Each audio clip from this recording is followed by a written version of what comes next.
ہر روز ہم لاشیں اٹھانے میں مجبور ہیں. میں نے سچ کو سچ ہی کہا تھا عارف صاحب، بس اسی خاطر میرے اشعار پتھر بن گئے، بس اسی خاطر میرے اشعار پتھر بن گئے.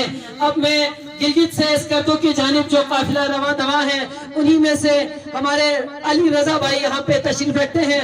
میں ان کو دعوت دوں گا آپ تشریف لائیں اور ان کا استقبال کریں. بھرپور تالیوں میں ان کا استقبال کیا جائے. زندہ باد.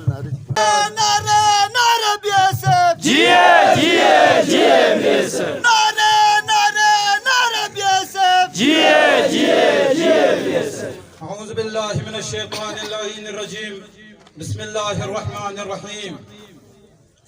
سب سے پہلے میں تمام روندو کے حمایتین، بزرگان، عالم دین سب کا میں شکریہ ادا کرتا ہوں کہ آپ لوگوں نے ہمیں ناقابل فراموش ہمارے استقبال کیے، اور اسکردو سے جو ہمارے استقبال کے لیے تشریف لائے ہیں جناب اخوان فرمان صاحب، آبی ڈار صاحب، حاجی اعزاز صاحب، ان سب کا ہم شکریہ ادا کرتے ہیں.